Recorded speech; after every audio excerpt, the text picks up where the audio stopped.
राही मासूम रजा जी के बहुचर्चित उपन्यास आधा गांव के पिछले एपिसोड में हमने चर्चा करी कि किस तरीके से दरोगा जी से रुखसत लेने के बाद गुलाम हैदर खां जो है सलीमपुर के खां साहब की मजलिस अटेंड करते हैं। और जब वे लौट रहे होते हैं अपने घर की तरफ तो रास्ते में फुन्नन मियाँ का शागिर्द चिरौंजी अपने लठैतों के साथ उन्हें घेर लेता है। चिरौंजी अच्छी तरह जानता था कि गुलाम हैदर खां साहब की झूठी गवाही के दम पर ही फुन्नन मियाँ को जो है सजा हुई है। उन लोगों में हाथापाई शुरू हो जाती है, दोनों तरफ से लाठियां चलती हैं। ऐन वक्त पर बारिकपुर के ठाकुर जो है वो पहुंचकर गुलाम हैदर खां साहब को बचा लेते हैं। वहां खां साहब के जो वफादार आदमी होते हैं वे खां साहब के पास जाकर बताते हैं कि चिरौंजी ने किस तरीके से जानबूझकर उन पर लाठी नहीं उठाई और उनके वार को सिर्फ बचाता ही रहा। उसके बाद हमने खां साहब के खानदान के बारे में जाना कि किस तरीके से 17 बेटियों के बाद उनका एक छोटा सा बेटा होता है और सबसे बड़ी बेटी को सिर्फ एक बेटा होता है, बाकी सभी बेटियां जो ब्याही गई थी उनके भी बेटियां ही होती हैं। तो ले देकर कुल 2 ही बेटे उनके खानदान में होते हैं, जिसमें एक उनका अपना बेटा और एक नाती, और वह भी फौज में भर्ती होता है। जर्मन जब बर्तानिया के साथ युद्ध कर रहे होते हैं तो बर्तानिया सरकार जो है वो भारतीय नागरिकों को भी फौज में भर्ती करके लड़ाई के लिए भेजना चाहती है। इस बात से खां साहब जो है वो खासे दुखी होते हैं। वैसे तो वे वजह भी मुसलमान थे और मन्नत मांगना गुनाह समझते थे, लेकिन अपने नाती के लिए उन्होंने भी मजलिस करते समय मन्नत मांगी। यहां पर हमने एपिसोड खत्म किया था और साथ ही वो टॉपिक भी। आज से हम इसका नया टॉपिक शुरू करेंगे, तो चलिए मेरे साथ। जय भीम, मैं शालिनी और आप देख रहे हैं अंबेडकर नामा। टॉपिक 6, नमक।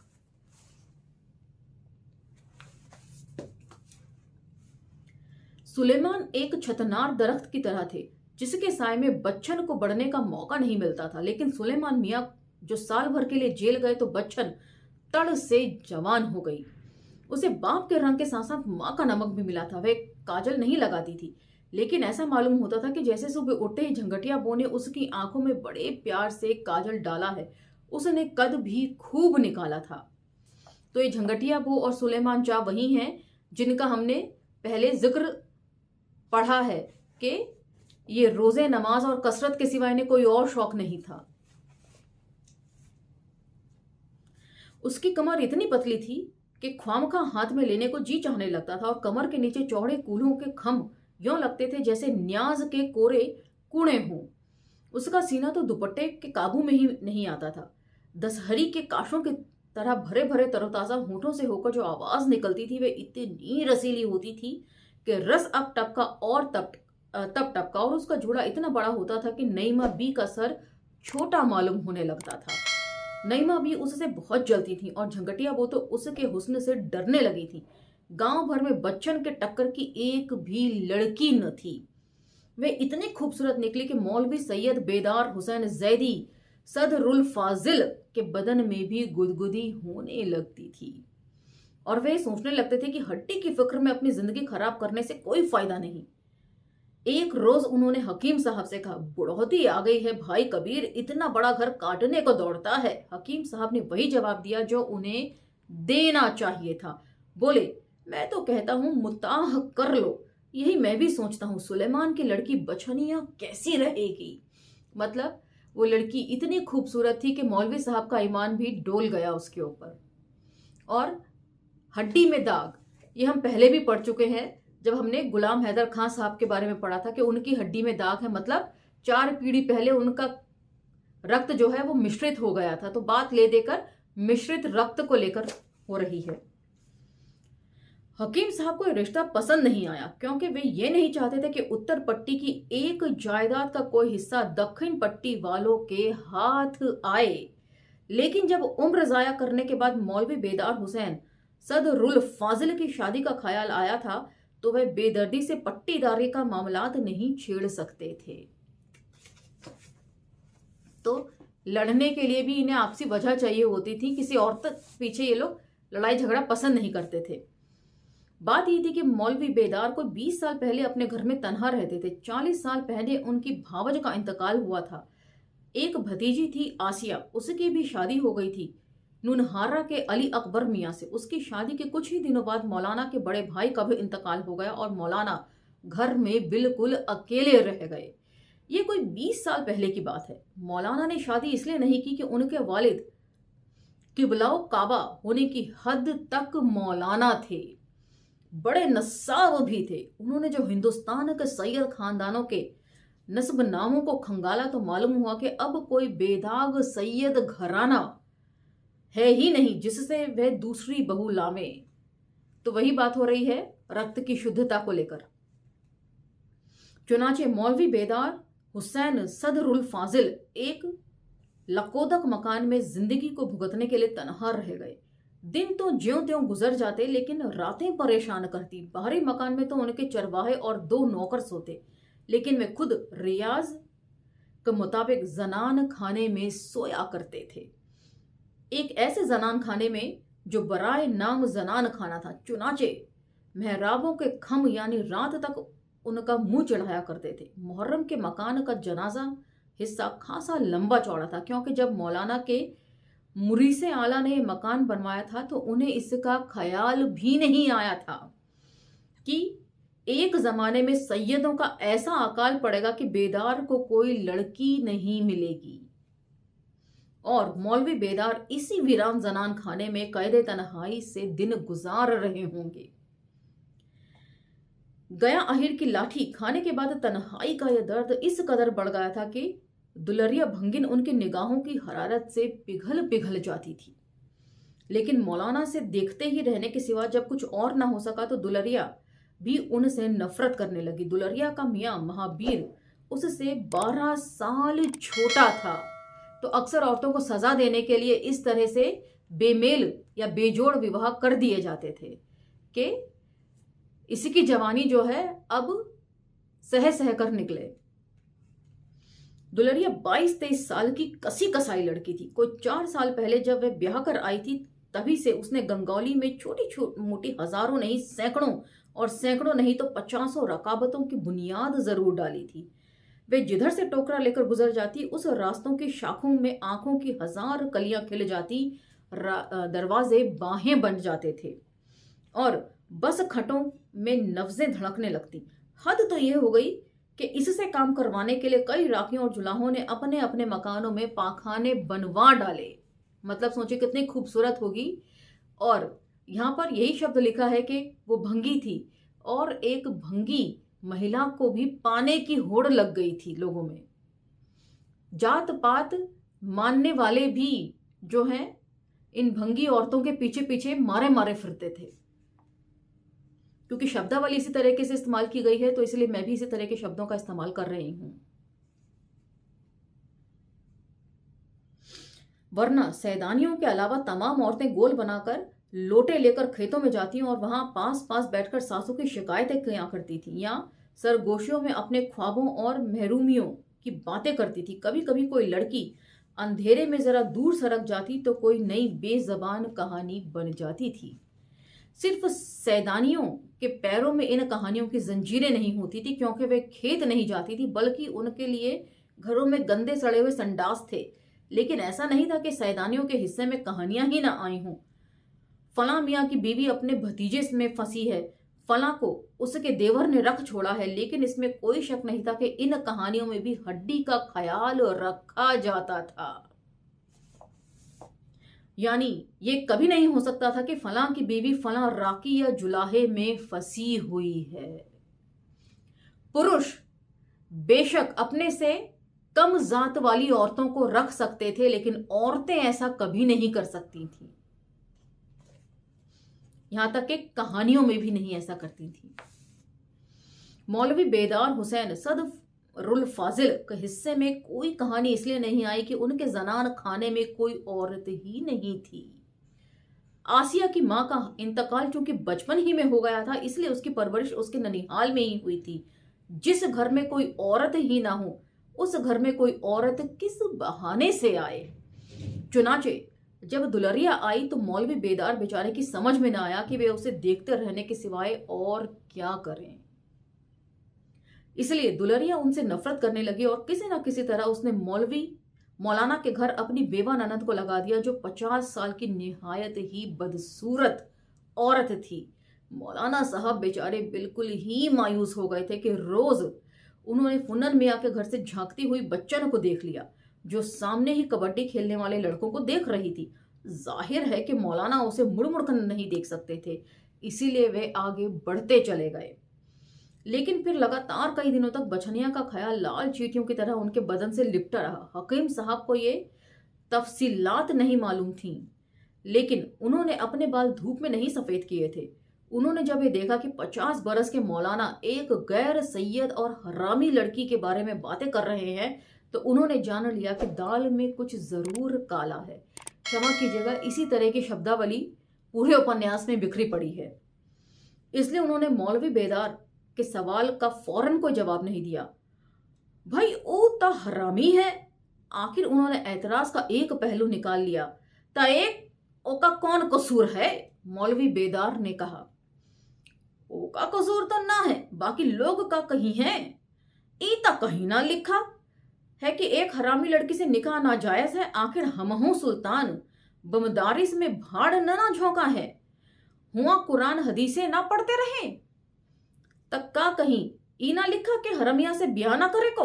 हकीम साहब को यह मालूम था कि यह कहीं नहीं लिखा कि हरामियों से शादी नहीं हो सकती।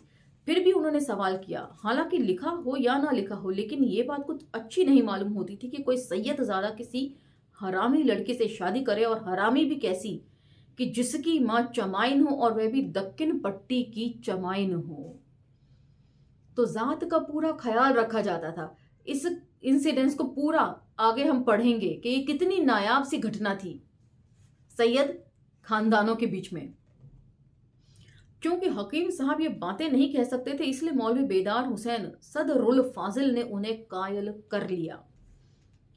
तय पाया कि सुलेमान की ननिहाल वालों के जरिए बातचीत शुरू की जाए। चुनाचे रज्जब अली मियाँ की मजलिस में शिरकत करने के लिए जो हकीम साहब पारे गए थे, तो उन्होंने मौका निकालकर सुलेमान के मामू अली मुर्तजा खां से यह जिक्र निकाला कि बेदार मियाँ की उम्र ज्यादा है तो क्या हुआ, इतनी बड़ी जायदाद है, और फिर यह कि बच्चन के लिए कोई शरीफ लड़का तो अब मिल नहीं सकता है।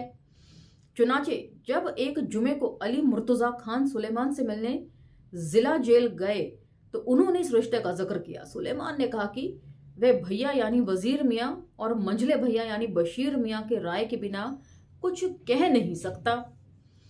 तो अली मुर्तजा ने वजीर मियाँ से जिक्र किया। वजीर मियाँ ने कहा कि 14,000 सिक्के रायजुल वक्ल पर निगाह हो तो उन्हें कोई एतराज नहीं। अली मुर्तजा खान ने ये जवाब गंगौली जाकर मौलवी बेदार को सुना दिया, और हकीम साहब के मुखालफत के बावजूद मौलवी बेदार ने यह बात मान ली।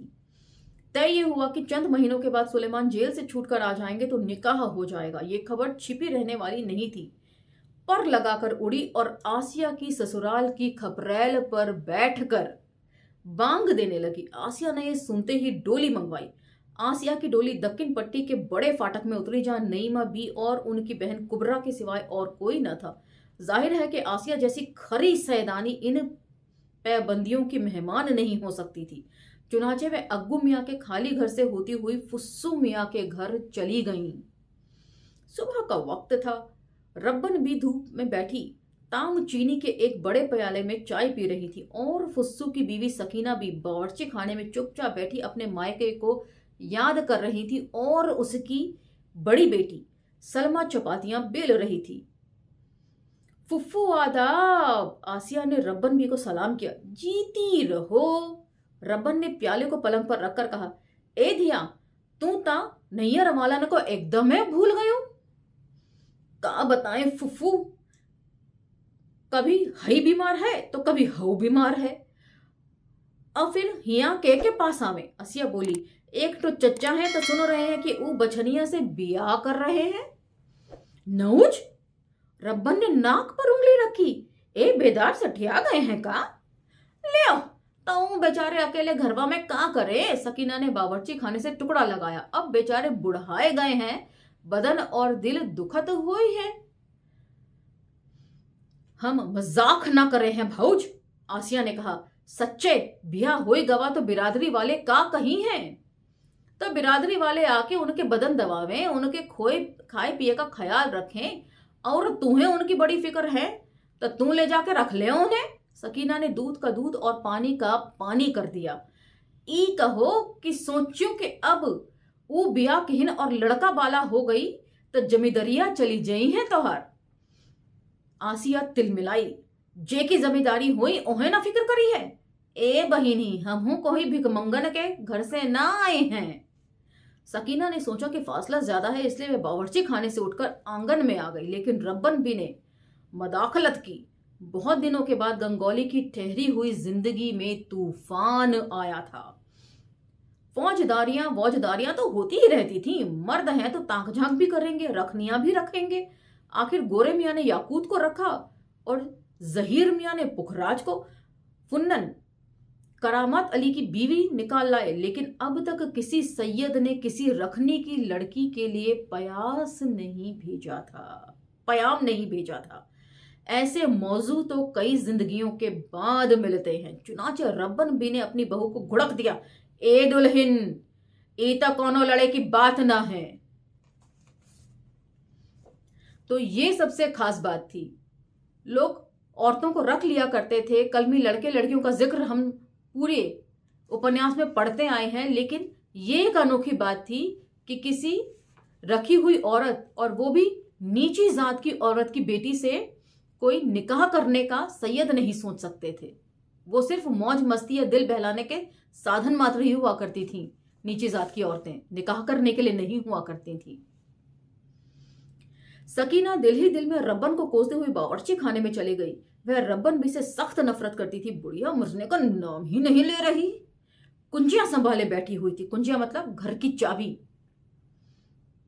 कुंजियां संभाले बैठी हुई थी और सकीना को एक एक पैसे का मुंह देखना पड़ता था। रब्बन भी ने जो पहना दिया पहनना पड़ा, जो खिला दिया खाना पड़ा। फुस्सू इसलिए दम साधे रहते थे कि जायदाद रब्बन बी की ही थी। उसी के बलबूते पर वे रईस बने हुक्का पीते रहते थे और आसामियों को गाली देते थे। वैसे फुस्सू भी सकीना से बहुत खुश नहीं थे। उन्हें सकीना की बदसूरती से कोई गिला नहीं था। बीबियों के लिए खूबसूरत होना बिल्कुल जरूरी नहीं है। खूबसूरती तो रंडियों के लिए जरूरी है। क्षमा कीजिएगा, यही शब्दावली है। उन्हें शिकायत ये थी कि सकीना के यहाँ ताबड़तोड़ 7 लड़कियां हो चुकी थी और फुस्सू मियाँ एक बेटे के अरमान में मरे जा रहे थे। मतलब एक पोता चाहते थे। जब बच्ची पैदा होती तो फुस्सू मन्नते मानकर और गंडे तावीज में जकड़ जकड़ा कर फिर कोशिश में लग जाते। यहां तक सकीना को मितली होने लगती तो वे कोरे बर्तन में खाने लगती। ये बात फुस्सू बड़ी बेचैनी से गुजारते। यहां तक कि फिर लड़की हो जाती तो फुस्सू का मुंह लटक जाता और रब्बन भी हाथ उठाकर सकीना को कोसने लगती। लड़की पे लड़की पैदा तक किए जा रही हो, बाकी ई घर में रोकड़ ना धरा है। सकीना इन कोसनों को पी जाती। तनहा होती तो रोती और अपने को बद्दुआ देती। खुद उसने भी अनगिनत मन्नतें मांग रखी थी।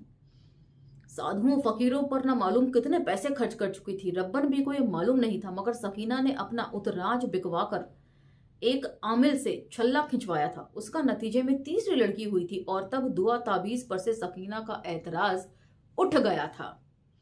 उसने नमाज पढ़ना भी छोड़ दिया था कि 2 लड़कियां और हुई और उसने सोचा कि लड़की या लड़का होना अल्लाह मियाँ के कारखाने से कोई ताल्लुक नहीं रखता। ये ख्याल ने उसकी अकायदी जिंदगी में फिर सुकून पैदा कर दिया और वह 8वीं लड़की के लिए जहनी तौर पर तैयार हो गई। चुनाचे वह तो फिर बावर्ची खाने में चली गई और वहां बैठकर सलमा को देखने लगी, जो चपातियां बना रही थी, और सोचने लगी कि सलमा और बचनिया में 8 ही दिन की छुटाई बढ़ाई है। मतलब उसकी बेटी भी ब्याह करने लायक हो गई है। यह बात रब्बन और फुस्सू को भी मालूम थी। फुस्सू भी रिश्ते की फक्र में था और रब्बन भी जेहन दौड़ा रही थी, मगर इन दिनों रिश्ता करने से जी डरता था। खुदा गारत करे मुए जर्मनों को जिन्होंने लड़ाई छेड़ रखी थी। फौज में भर्ती हो रही थी। खुद गंगौली के हकीम अली कबीर के दरवाजे पर भर्ती का दफ्तर खुल गया था। धड़ाधड़ लोग फौज में भर्ती हो रहे थे। ई बखत अपनी अपनी लड़कियन को छाती से लगा के बैठे का है। ई बहिनी का पता कब कौन लाम पर चला जाए, मतलब लड़ाई के लिए चला जाए और फिर लौटे या ना लौटे, अनसर्टेनिटी होती है। यह बात उन्होंने अग्गू मियाँ की बीवी से कही थी कि जब वे सलमा के लिए कासिम का पयाम लाई थी। और ये बात अग्गू मियाँ की बीवी के दिल में तीर की तरह तराजू हो गई थी, क्योंकि कासिम इनका पहलौठी का लड़का था और अग्गू मियाँ की मुखालिफत के बावजूद फौज में भर्ती हो गया था। ना ही बहन, मत ब्याह, अग्गू मियाँ की बीवी ने कहा। सईत के रख ले अपनी बिटियन को। और रब्बन ने अपनी लड़कियों को वाकई सईत में रख लिया। कई बार इस बात पर बहू से तकरार भी हो गई, क्योंकि सकीना का ख्याल था कि ब्याह माँ बाप का काम है, आगे लड़कियां जाने और उनकी तकदीर जाने। और कौन जाने ये लड़ाई कब खत्म हुई है कि नहीं। हर चीज मत आग लग गई है। टाट का दुपट्टा ओढ़े ओढ़े कंधा दुखे लगे। नजर न्याज को चीनी ना मिले, पर साल एक तो मन्नत उतारे का रही त अलम पर चढ़ावे को कपड़ा ना मिला। ई त लड़ाई खत्मे होवे के लक्षण ना है। यही त मुँह कह रहीन। रब्बन बोली, का लड़कियन को यह टाट का कपड़ा देके विदा करी है। रब्बन भी की इस दलील से सकीना को लाजवाब कर दिया, लेकिन जब वे सलमा की तरफ देखती तो घबरा जाती कि जमाने के पास कुछ और हो ना हो, लेकिन गज भर की जबान है। अगर किसी ने लड़कियों को कुछ कह दिया तो गजब हो जाएगा। चुनाचे वह सास का गुस्सा सलमा पर उतारती। गोया लड़ाई जर्मन ने नहीं शुरू की थी, बल्कि खास सलमा से शुरू की थी। इसलिए वह जो बावर्ची खाने में पहुंची तो उस वक्त शामत की मारी सलमा सबसे छोटी बहन के लिए आटे की गुड़िया बना रही थी। बस सकीना उबल पड़ी, ई तो रोटी बेल रही हो, ई रोती रही तनी चुरगो कम। सकीना बिल्कुल आपे से बाहर हो गई। लेहड़ा भर लड़कियन के वास्ते चिड़िया बनाए के तोहू के मन भर आटा चाहिए। सलमा ने चिड़िया में एक और आटा मिलाकर चंगेली बनाना शुरू कर दिया, मगर सकीना का जो बावर्ची खाने में नहीं लग रहा था, इसलिए वह फिर निकलकर आई और खटोले पर बैठकर पान बनाने लगी। उसने ये फैसला कर लिया था कि रब्बन और आसिया की बातचीत में बिल्कुल हिस्सा नहीं लेगी। और वो भला हमारी बात सुनी है, आसिया कह रही थी। आपे तनी झंगटिया बो को समझाइए ना। सुन रही हूं दुल्हन, रब्बन और सकीना को मुखातिब किया। वो दिमाग मोरे समझाए के मनी है। इत्तेफाक से ऐन उसी वक्त झंगटिया बो आ गई। और आज का ये एपिसोड हम यहीं विराम देंगे। अगले एपिसोड में हम इस इंटरेस्टिंग वार्तालाप को जारी रखेंगे कि झंगटिया बो ने क्या क्या पलटवार किए इन सैयदानियों पर, क्योंकि झंगटिया बो की लड़की ही बच्चन जो है उसके ऊपर मौलवी बेदार जी का दिल आ गया था। तो ये सारी इंटरेस्टिंग वार्तालाप जो है हम अगले एपिसोड में कवर करेंगे। अब मुझे आज्ञा दीजिए, लेकिन कमेंट सेक्शन में शब्दों को लेकर मेरा मार्गदर्शन और ये कथा आपको कैसी लग रही है ये भी लिखना न भूलें। मिलते हैं अगले एपिसोड में। जय भीम।